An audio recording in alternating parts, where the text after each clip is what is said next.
Good morning, and welcome to the service of worship at Unitarian Universalist Church of Tucson. My name is Mel Fish, and I am your worship associate this morning. We are joined by our minister, Reverend Jamili Omar, and our special guest speaker, Ward 6 Councilwoman Miranda Sherbert.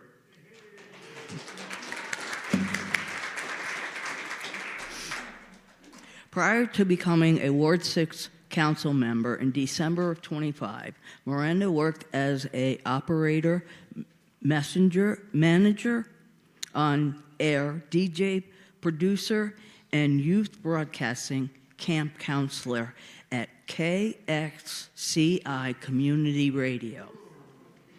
She served on 2 City of Tucson commissions, the Complete Streets Coordinating Council and Board of Adjustment, and was the founder of Tucson for Everyone, a local housing and transit advocacy group. She also helped form the Transit for All coalitions with our community groups and organizations across Tucson to advocate for more investment in public transit. Be careful, though. Ms. Sherbert is in her 9th season skating for Tucson Rollerblade Derby. She also volunteers as a cook at Casa Maria Soup Kitchen on weekly basis, serves as a steering committee member of the Tucson Alliance for Housing Justice, serves as a steering committee member of Tucson Alliance for Housing Justice, initials are TAHJ, and is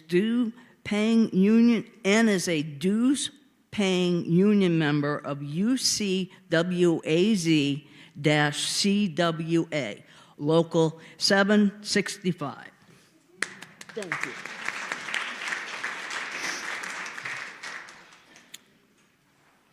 you. All right, I lost my place. She is a proud Chinese American who identifies as queer, having fallen in love with Tucson's unique local character when she first moved here 13 years ago. She and her wife, Massa, now own a home in Fieldman's neighborhood. This historic statue and are also proud neighborhood association members.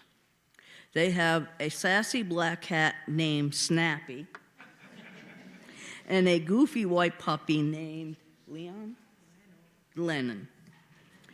We also have a guest musician today, Jose Luis. Okay. I don't want to pronounce it wrong, so I thank everyone for your help. Our community is striving to become as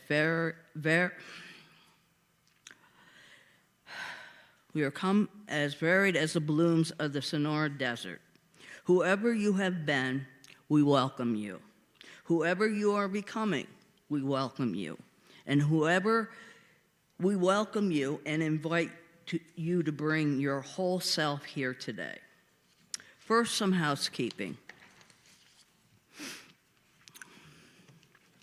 There are gender-specific bathrooms out those glass doors and to your left.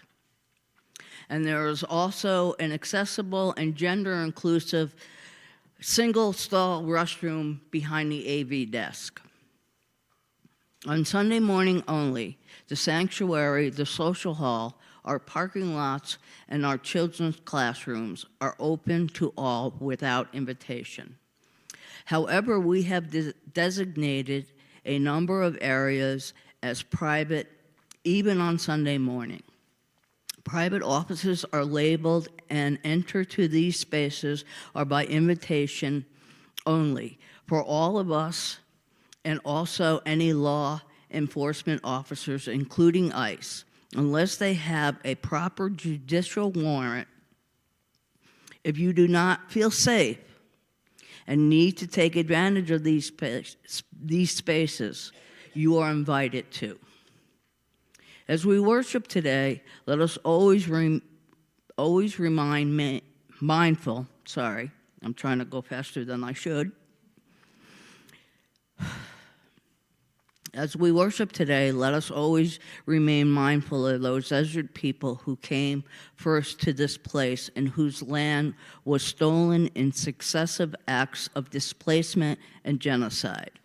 We honor the Atam, the Yaqui, and the Apache. We also honor the Hokum and many other indigenous people whose names are not known to us.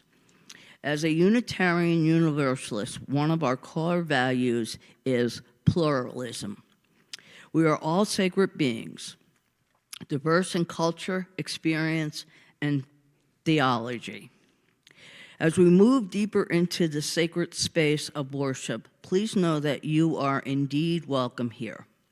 Whether you walked in, rolled, or skipped, wherever you are on your spiritual journey, whatever culture and ethnic background you claim, whatever your immigration status, whomever you love, however you identify your gender, and in whatever way you choose to express it, you are truly welcomed here. We especially welcome all new visitors this morning. If you are new here and feeling up to it, we invite you to raise your hand so we can welcome you warmly.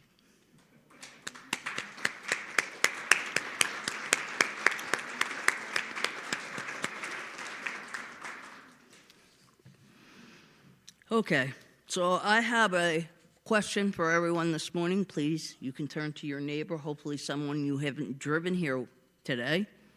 How do you find peace in a world on fire?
Thank you.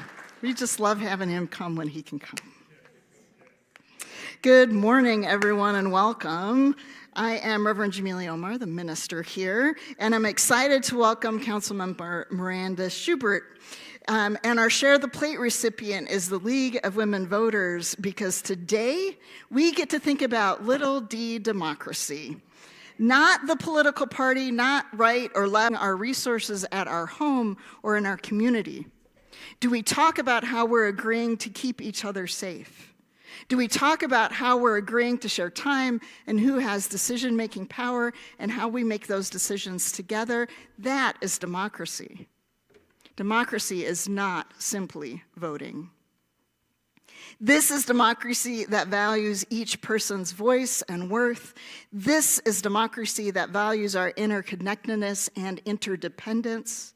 This is democracy that invites and welcomes pluralism. When we practice this democracy, we remind ourselves that when the voting is over, our relationships with each other will thrive. That when our voice is cast, we trust that our opinion has been counted. That when decisions are made, we are stronger together. So come, let us build this new way together. Come, let us worship together. Now Mel is going to make their way to the chalice, and we're going to cheer them on. I'm going to read some of our chalice writing words by Lisa Garcia Sampson, and then when Mel gets to the chalice, you'll join me. In these wild, historic, and uncertain times, we gather to remember who we are, who we belong to, and what we are called to do. So please join me. As we light this chalice, we kindle the spirit of the great turning, the movement for justice alive in this nation today. May we feel it in our bones, and in the stillness of this hour, may we sense it calling our name. Would you rise as you are able and join me in singing This Is My Song? It's 159 in the gray hymnal if you have that, but the words are going to be projected on the screen for those that prefer to follow that way.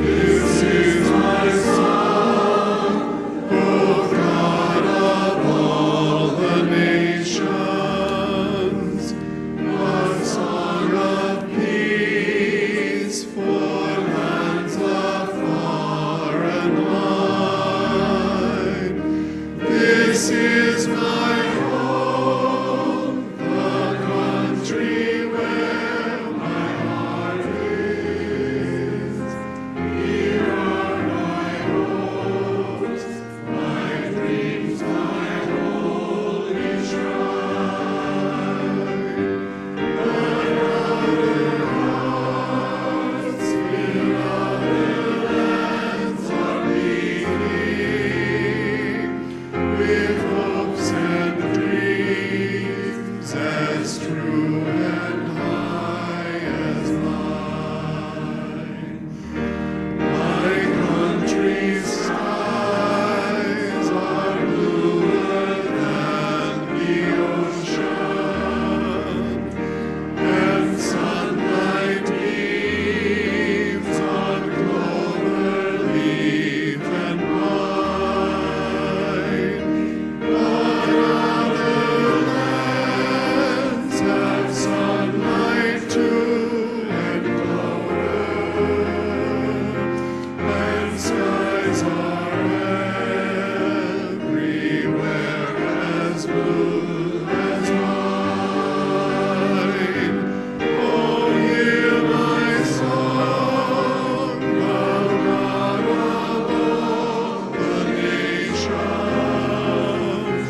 We are now at joys and sorrows.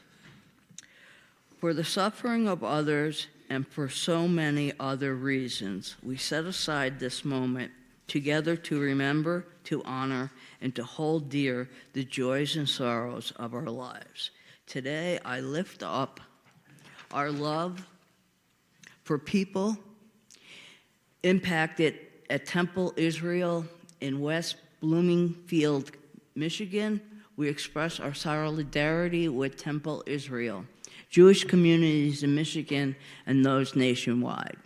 And I just found out that there have also been 2 attacks in Canada on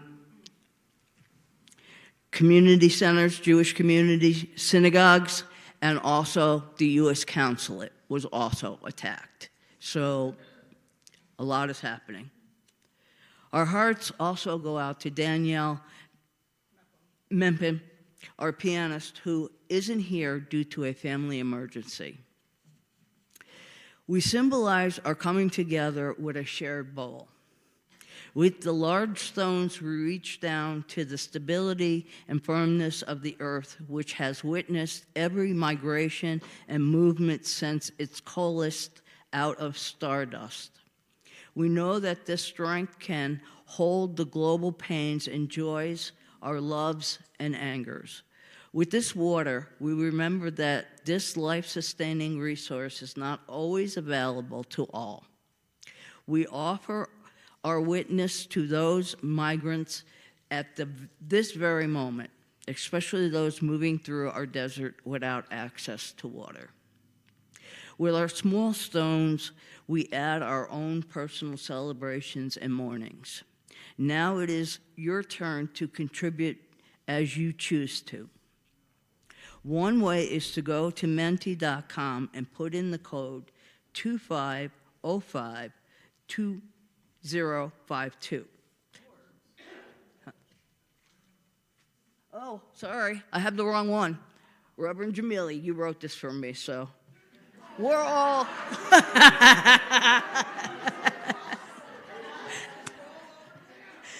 That's why she has the broad shoulders. Okay, so I'm going to say it's 15816952 for Minty. Thank you, everyone. Another way to contribute is to come to one of the tables and place a stone in the water to create ripples that will carry your intentions forward. The table in the back is off camera for those who prefer that option. This act starts personal, but as we remember by Robert Kennedy from 1966, the father, not the son.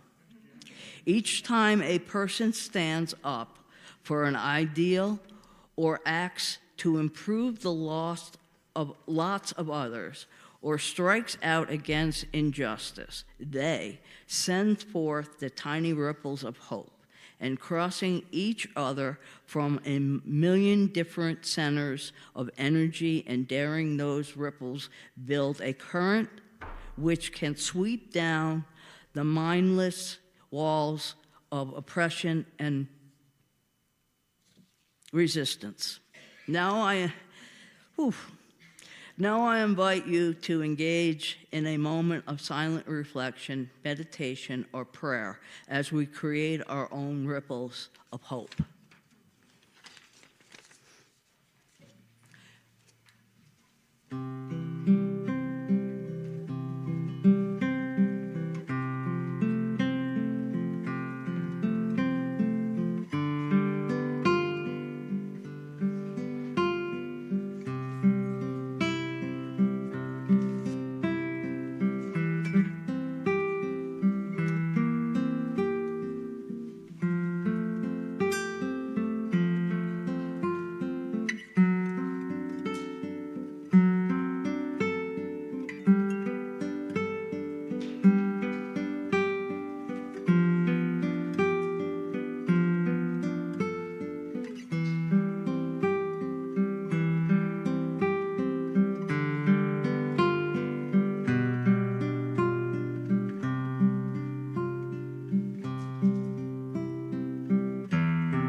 Let's see what's in our mentee today. I'm feeling thankful for this community of like-minded people. It lightens my heart. Thank you, Adele. Grateful for a deep musical bench. Thanks, Thomas, Greg, and Jose Luis Puerta. Thank you all AV folks for your help this morning. Absolutely. Thank you. Surgery went well, at home, slowly healing and recovering. Good to hear. Our prayers are with you. With deep joy and deep appreciation for community, and particularly for those participating in auction dinners and events this weekend. I've heard there's several happening, that the auction dinners are going well and people are having fun.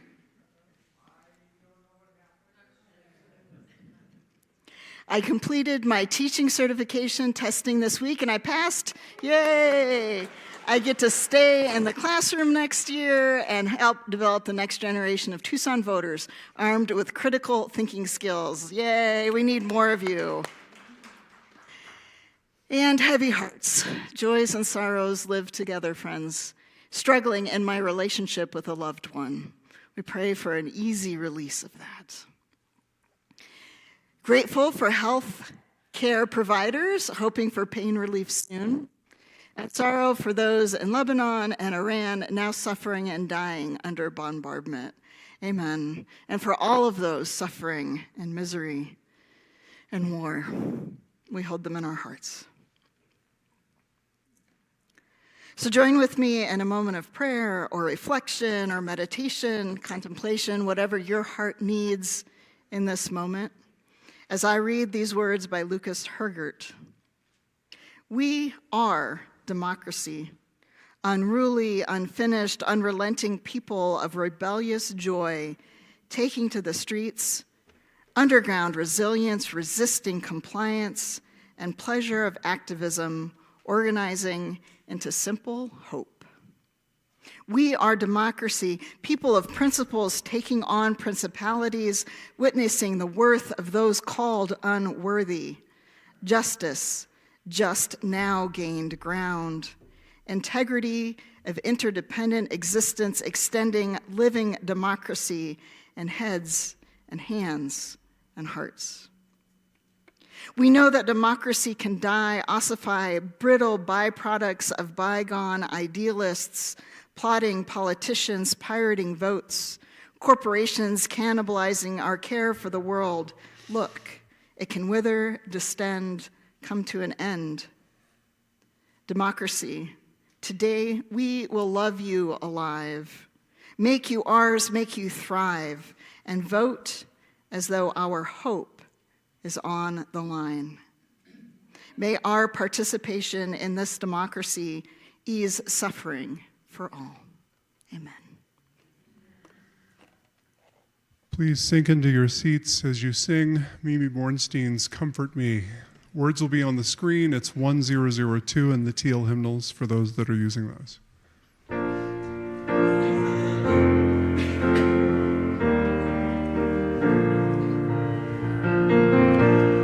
Comfort me, comfort me, comfort me, oh my soul. Comfort me,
Good morning, everyone. Good morning. Can you hear me okay? Judging mic length. Okay. Well, I just want to start by thanking Reverend Jamili for the invitation to speak here today. And thank you so much for being so welcoming.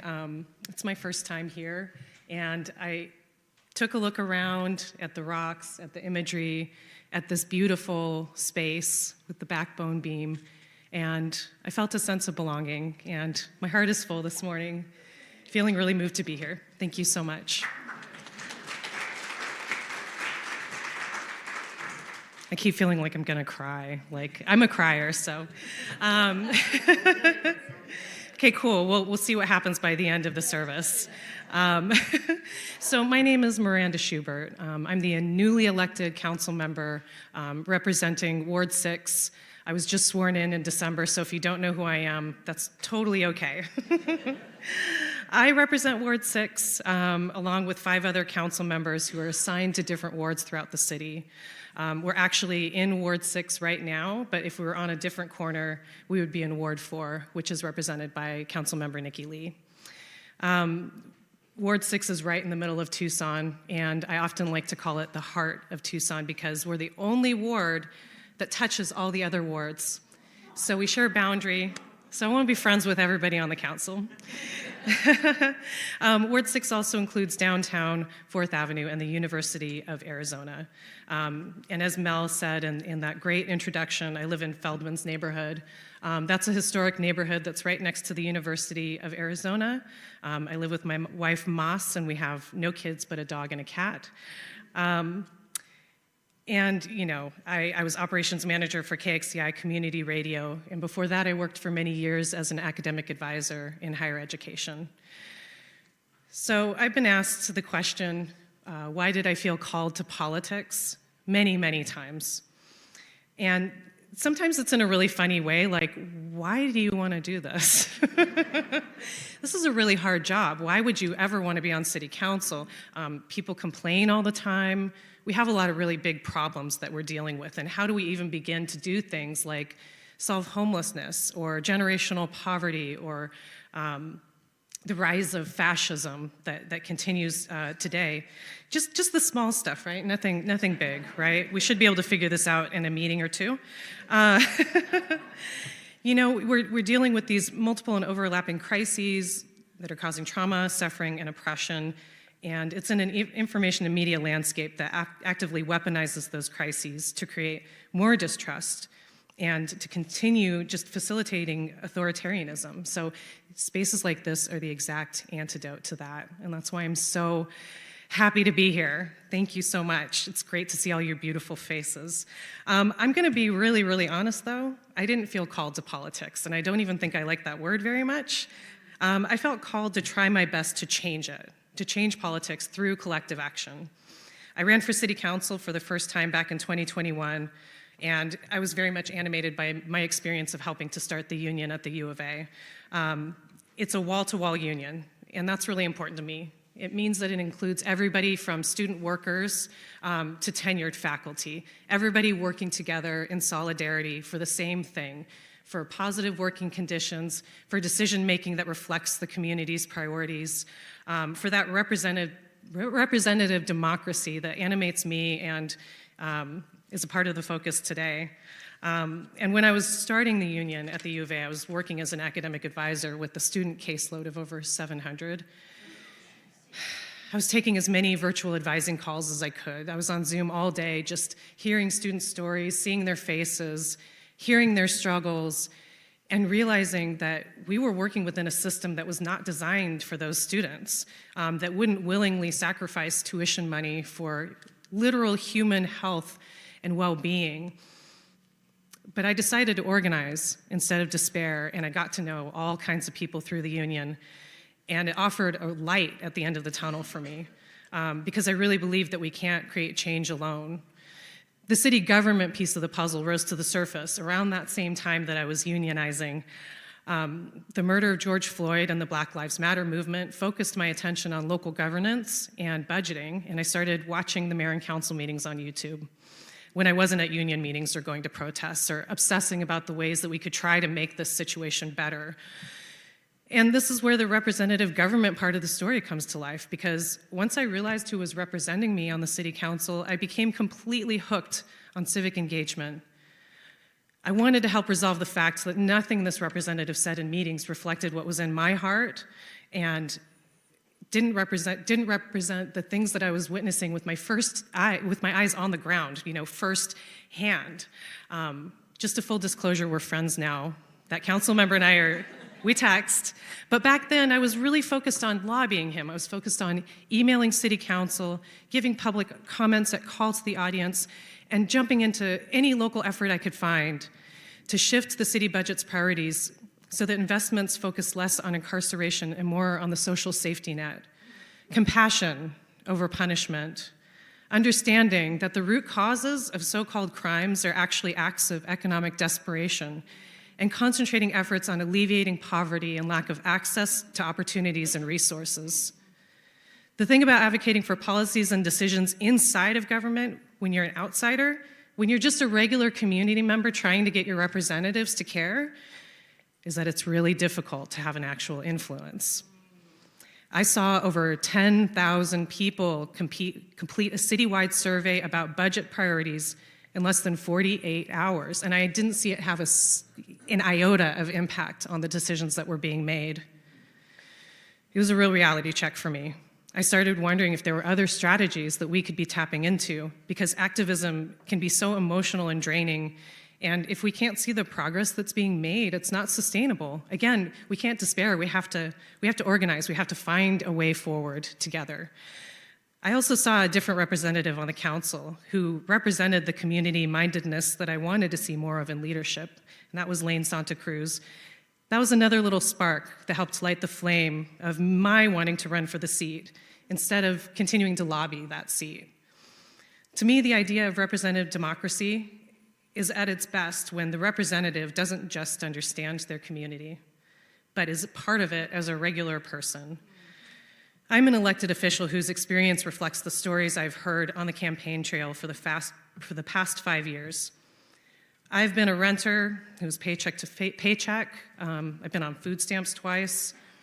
I still have a good amount of student loan debt. I commute by bicycle and public transit, and I'm also a woman. I heard feminism is the theme. Who has heard countless cisgender men over the years assure me that they're feminists while continuing to explain basic concepts to me that I already understand. I carry those experiences with me as a council member. You don't have to tell me what it feels like to not be listened to and to not be heard. I've lived it. So I ran in 2021 and didn't make it through the primary. The council member I didn't feel represented by, that guy, he won in a landslide. But my share of the vote was enough to give me hope. Before I ran again in 2025, I kept myself busy doing all of the things that I thought would make me a more effective council member. I learned more about city government. I served on 2 commissions. I made and served the soup at Casa Maria Soup Kitchen. I've been doing that for over 4 years. Served as president of my roller derby league, did a lot of community organizing. I was out there in the community, and I wanted to be the regular person who was not the politician, but still able to be a city council member and lobby for the things that we want. So in closing, I want to share my greatest ambitions for my time on the council. I want it to become common for people to know who their city council member is and what they stand for, what their values are. I want you to walk away thinking, Miranda Schubert's just a regular person like me. I'm serious. That I make decisions on behalf of the community I serve, and that those decisions are being actively shaped by the people who are most impacted by the decisions.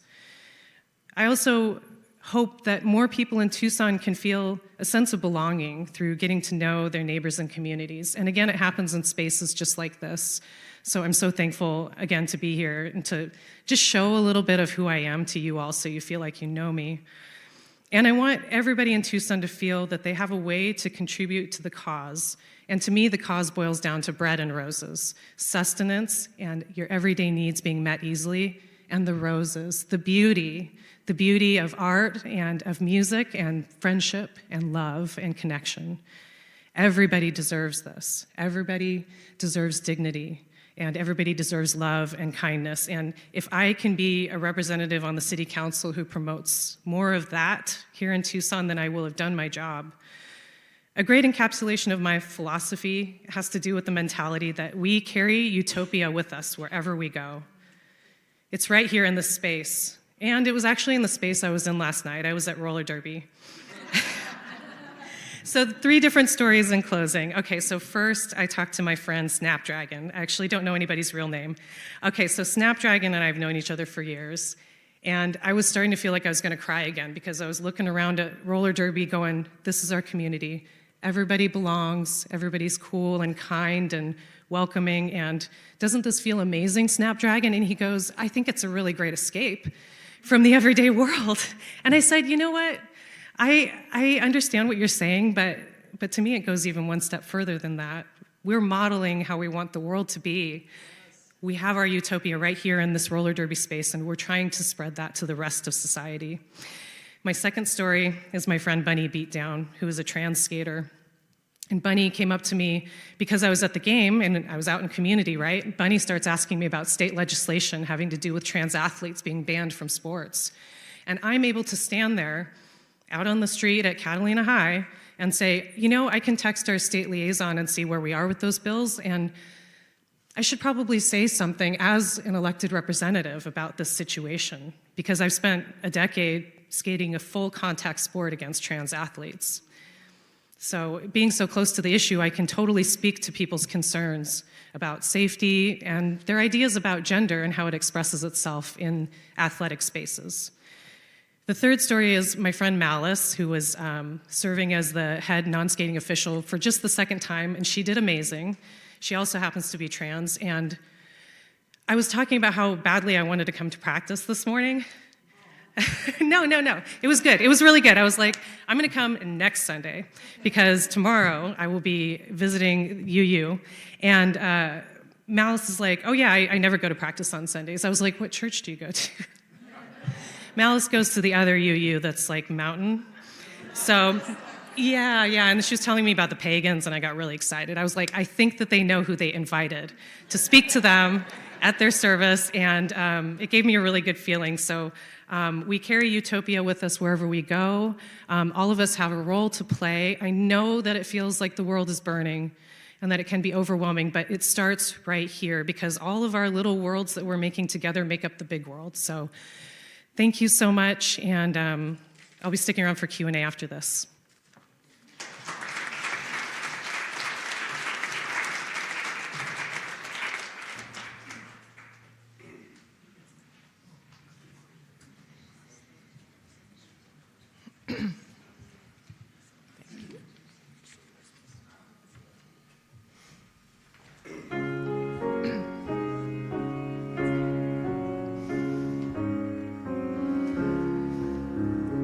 No coward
However you participate in today's service, our congregation depends upon you for your love, your time, and your financial support. For those of you here in person, the ushers will soon be passing the collection basket among you. For those watching from afar, you can send a check to the church office, give online to uucttucson.org/donate. In the words of Michael A. Schroeder, if you are proud of this church, become its advocacy. If you are concerned for the future, share its message. If it is values rescend deep within you, give in a measure of your devotion. This church cannot survive without your faith, your confidence, your enthusiasm, or your resources. Let the offering be genuine. Give as it is most grateful to receive. One Sunday each month, we donate a Share the Plate Sunday. On this Sunday, we give half the donation pledge collection to the community organization whose mission we support. Generously in the spiritual practice and Share the Plate is an experience of our mission. Expression of our, okay. The League of Women Voters is our Share the Plate recipient this year. We believe the power of women to create a more perfect democracy. That's been our vision since 1920, when the League of Women Voters was founded by leaders of women's suffrage movement. For 100 years, we have been a nonpartisan, activist, grassroots organization that believes voters should play a critical role in democracy. Half the amount of all checks made to UUCT that have Share the Plate written in the memo line, as well as half the cash donations, will all go to the League of Women Voters. If Share the Plate is not written in the checks memo line, it will not be included. If you're joining us virtually, you can send a check to the church office with a Share the Plate in the memo, or give online at uucttucson.org/donate. If you give online, be sure to indicate that your donation is to Share the Plate. This church is supported by volunteer generosity of all who join with us. The offering will now be given and received in grateful appreciation of our shared hopes and values. The ushers will now receive your donation.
Good morning, almost afternoon. My name is Wendy Weeks, and I am on your board of trustees. I'm your president. I want to first invite everyone to social hour after the service in Goddard Hall, which is out the doors to your left, behind you. And there will be coffee, iced tea, lemonade, snacks. I understand there's also lunch today, small sandwiches for $5, and good company as well. Social hour food and refreshments are free. The lunch is for a small donation, but we do appreciate all donations to cover our costs. Visitors are encouraged to grab one of our red cups just inside Goddard Hall for a beverage so that we can see who you are and welcome you. And if you see someone with a red cup, make sure you welcome them. If you're new and you want to stay in touch with us, you can fill out a guest information card in the Welcome Center over in Goddard Hall, and you can also find a virtual guest information card in the newcomer section of our website. Got a couple of announcements for you. 15 minutes after the service, please come back so you can have a conversation with Miranda Schubert for a Q&A. And then next week, March 22nd, there is a lot happening.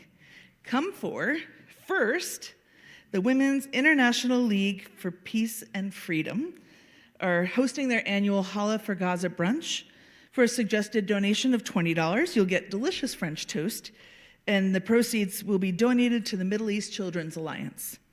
Then, bring your challah to Reeb to talk with the stewardship team and ask all your questions about the pledge drive, which is going very well, thank you. We are at 60%, I heard this morning, of our goal. So keep those pledges coming in. And finally, come here next week also at 12:15 for a talkback session on radical welcome. Also, our office manager, Shakisha, requests that you review your listing in the church directory that's located in the members section of the website. It is password protected. If you need that, you can check in with Shakisha in the office. If any updates or corrections are needed, please let her know. We don't want anyone missing out on all of the information our church provides every week. And then, as a member of the board, one of my passions is the Friday night events. So you missed out on Open Mic Friday. That was just 2 days ago, but there'll be another one next month on the second Friday. And we have the game night on fourth Fridays. So please join us. Fourth Fridays, we're over in Cervitas, and we had like 13 people, all kinds of games going on. We'd love to have you. If you have any questions or concerns, come talk with me or someone on your board. We all have these fancy blue lanyards that say Board of Trustees, so you can find us. And if you want more information, and I'll be in social hour today also. Thank you so much.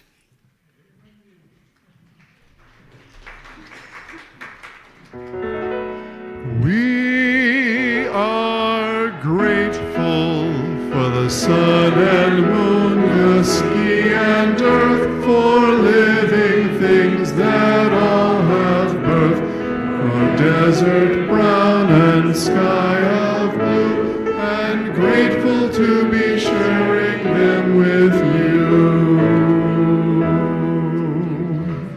Hey everybody, so I have a question for all of us, especially the folks who just came in.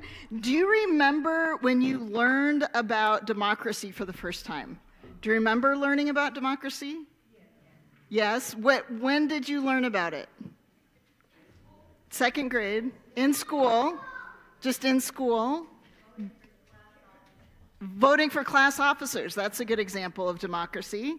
Did you all do a mock election in your school where you voted for presidents or anything? You did? Yeah. So despite today's title, which who knows what the title was today? There's tests today, I'm sorry. Democracy is a UU value. Despite today's title, democracy actually is not a UU value. Can you name the current values? What are they? Yell them out. Interdependence, love, justice, generosity, equity. What's the T one? Transformation, interdependence, pluralism. Did we get them all? Did we get them all? We got them all. Love at the center. Thanks, Tom. What did we miss? What is it? 6, 7. 6, 7. So I'm going to say something that is an open wound for some of us. Know that I realize this even as I say it. But starting in 2022, the UU Association, it's our National Association of Congregations. Each congregation has its own governance. We agree to be in a community of other UU congregations. That's our UUA. We belong to. Through our democratic processes, we began evaluating our shared covenant, our agreements that we share as UUs. It's actually in our bylaws that we do this every 15 years. So in 2022, we started this process of renewing those bylaws, of reviewing them democratically. So they went out and they solicited feedback, talked to a whole bunch of people, elected people that would then vote on them. And what we came up with was different than what we had before. Does anybody here remember what our old principles were? Respect for the inherent worth and dignity. What else have we got? Interdependent web of life. What else have we got? Democratic process. It was there in the old revision. What else?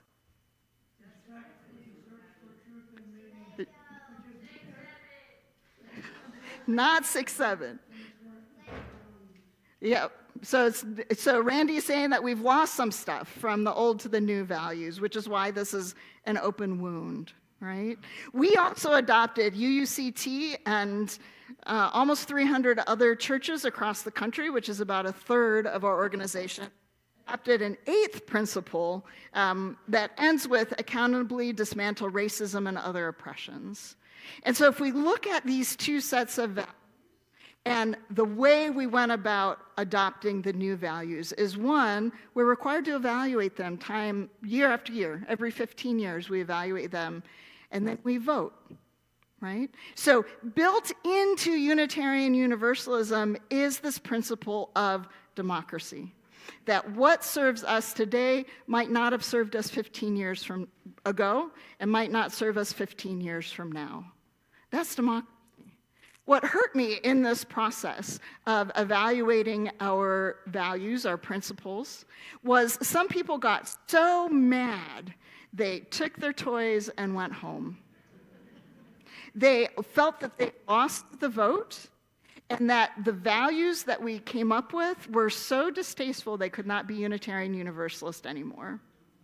And part of what's hard about democracy is that sometimes, I can name some other elections right now did not go my way and I don't approve of. And when we're in democracy, we commit to stay in relationship. So as we go through our voting season, which will happen in May when we have our annual meeting, I hope that we can have those open and honest conversations with each other and stay in relationship with each other at the end. Thank you. I'm wrestling with this last song a little bit. On the one hand, it's a simple camp song that is very catchy and I hope you'll enjoy. But what I'm wrestling with is the way that it reminds me that peace is my responsibility as an individual and not the thing that I hope other people do in my name. It's a challenge. Please rise and sing, "Nothing But Peace Is Enough."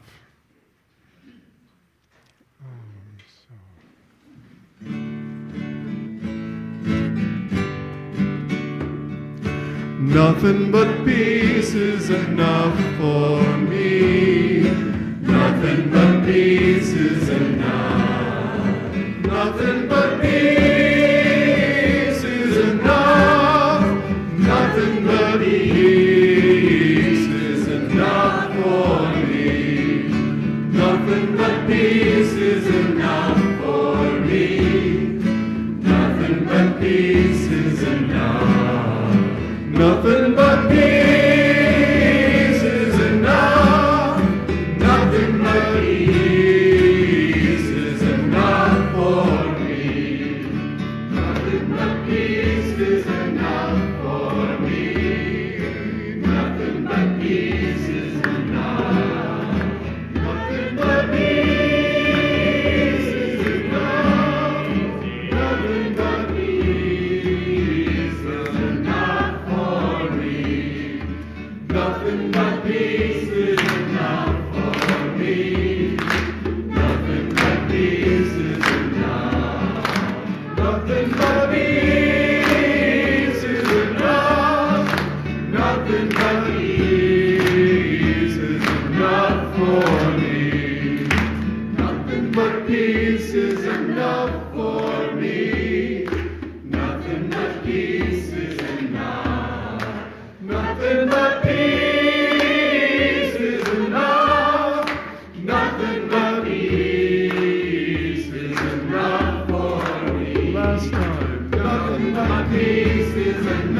I want to thank everyone for coming here today and putting up with me.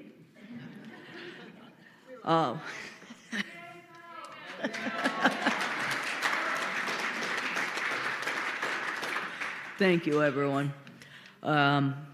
Today's challenge distinguished is Kindle New Sparks by Deborah Burrell. We have basked in the warmth and beauty of the flame in this community. As the chalice flame is extinguished, let us carry its glow within. Let us kindle new sparks within these walls and beyond.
Notice Randy was here today. I talked to him a while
Rowan,